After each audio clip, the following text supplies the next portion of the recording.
Picture the scene. You are late. Your phone is at 4% battery. You grab the cable sitting on your desk, jam it into the bottom of your phone, and nothing happens. You flip it over. Still nothing. You squint at it. You flip it again. It clicks in. You exhale. You set the phone down. Then you reach for your laptop, grab what looks like the exact same cable, try to plug it into your laptop, and it does not fit. You grab another cable from the drawer. Same connector on one end, completely different connector on the other. You try a third cable. It fits the laptop, but now it does not fit the portable speaker sitting next to it. You are surrounded by a tangled nest of cables, every single one slightly, maddeningly different, and not one of them works for everything you own. This was the reality of consumer electronics for nearly 3 decades. A chaos of incompatible connectors, USB-A, USB-B, micro USB, mini USB, Lightning, proprietary barrel plugs, each owned by a different company, each slightly different, each requiring its own specific cable, its own specific charger, generating mountains of electronic waste and an almost universal, daily frustration shared by billions of people on every continent on Earth. And then, almost overnight, it changed. One small oval port appeared, and the industry was told, not asked, told to fall in line. Welcome to Normal Things Crazy Origins.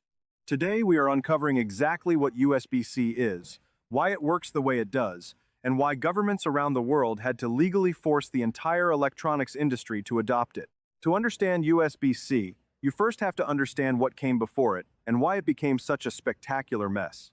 The original USB Universal Serial Bus was introduced in 1996. The name itself tells you everything about the ambition behind it. Universal. One port, one standard, every device. It was a genuinely revolutionary idea. Before USB, connecting a peripheral to a computer was a nightmare of serial ports, parallel ports, PS2 connectors, proprietary interfaces, and driver conflicts that could consume an entire afternoon. USB was supposed to end all of that, and for a while it did. The original USB-A connector, that flat, rectangular plug you have spent years trying to insert upside down, became the dominant standard for connecting devices to computers. It was everywhere. It worked. The system held together reasonably well through the desktop and laptop era when devices were large enough to accommodate a full-size port without compromise. Then the smartphone arrived, and everything fell apart. Phones needed to be thin. Tablets needed to be light. Cameras, music players, GPS devices, handheld game consoles, every new category of portable consumer electronics demanded smaller and smaller connectors. So the USB standard splintered. Mini USB appeared for cameras and early phones.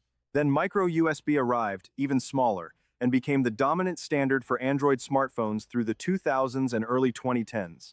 Meanwhile, Apple, who has never been shy about doing things entirely their own way, introduced the 3.0 pin dock connector for the original iPod and iPhone, a wide, flat connector that was incompatible with everything else on Earth but which Apple controlled completely and profitably through licensed accessories. When Apple eventually replaced it with Lightning in 2012, they created a connector that was genuinely excellent, small, reversible, robust, but still completely proprietary and incompatible with every other device in existence.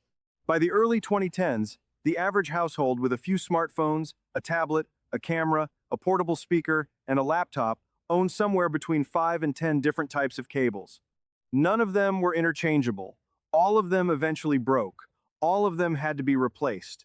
And every replacement meant another purchase, another piece of plastic and copper eventually destined for a landfill. The USB Implementers Forum, the industry consortium responsible for developing USB standards, had been watching this fragmentation with increasing concern. In 2012, they began development on something genuinely ambitious. Not just a new, smaller connector, a completely rethought standard that would solve every problem simultaneously. The result, finalized in 2014 and released to the public in 2015, was USB-C. And to understand why USB-C is genuinely different from everything that came before it, you have to look closely at what the engineers actually designed. The first thing you notice about a USB-C connector is its shape. It is a small, rounded oval, and crucially, it is completely symmetrical. There is no right way up, there is no wrong way up. You can insert it in either orientation, and it works perfectly every single time. This sounds like a trivial convenience until you remember that the inability to insert a USB-A connector correctly on the first attempt was so universal, so reliably frustrating, that it became a genuine cultural joke. Engineers at the USBIF actually solved a problem that had annoyed billions of people for nearly 2 decades, and they solved it with a simple, elegant geometric decision. But the symmetrical connector was only the surface of what USB-C actually represented. Underneath that small oval port was a fundamental rethinking of what a cable connection should be capable of. Previous USB standards were essentially one-trick ponies. They transferred data. They delivered a modest amount of power. That was it. USB-C was designed from the ground up to be a universal conduit for almost everything. In terms of data transfer, USB-C supports the USB 3.1, USB 3.2, and USB 4 protocols, enabling transfer speeds of up to 40 gigabits per second in the highest implementations. To put that in concrete terms, that is fast enough to transfer an entire full-length 4K movie in under 30 seconds. But data is only the beginning. USB-C also supports the DisplayPort and HDMI protocols through what is called alternate mode. This means a single USB-C cable can carry a full high-resolution video signal to an external monitor, replacing the dedicated display cables that previously required their own separate ports on laptops and graphics cards. And then there is the power delivery. USB-C with the power delivery specification can supply up to 240 watts of power through a single cable. For reference, a standard laptop charger typically delivers somewhere between 45 and 100 watts. 240 watts is enough to charge not just a phone or a laptop, but a high-performance gaming laptop under full load, or even certain power tools and small appliances. One cable, one port, data, video, and power, simultaneously. This is where the analogy becomes useful. Think of every connector that came before USB-C as a specialized tool in a kitchen. You had a knife for cutting, a spoon for stirring, a whisk for beating. Each one had one job. USB-C is the chef's knife that can also stir, also whisk, also measure, and also plate the dish. It did not just replace one connector, it replaced the entire drawer. The engineering challenge was immense. Designing a connector small enough to fit in a modern smartphone, robust enough to survive tens of thousands of insertion cycles, flexible enough to carry radically different types of signals, and standardized enough that cables and devices from completely different manufacturers would work together reliably.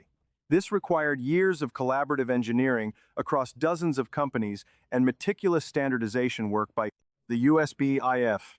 The industry adoption, however, was not a smooth or enthusiastic transition. And this is where the story takes a turn that reveals something important about how the technology industry actually operates. USB-C was available from 2015.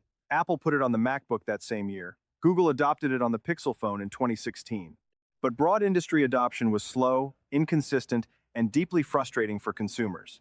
Part of the problem was that USB-C, the connector, and USB-C, the capability, were two completely different things.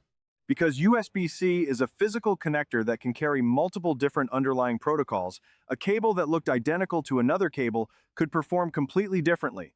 One USB-C cable might only carry basic charging power and USB 2 data speeds barely faster than a cable from 2002. Another physically identical USB-C cable might support USB 3.2 video output and 100-watt charging simultaneously. There was no easy way for a consumer to tell the difference by looking at them. The promise of simplicity was being undermined by a chaotic market of underlabeled, inconsistently performing cables and devices. Manufacturers were also slow to abandon their proprietary ecosystems. Apple continued shipping Lightning on iPhones for years after USB-C became available because Lightning was profitable. Every Lightning cable sold was a licensed product that generated revenue.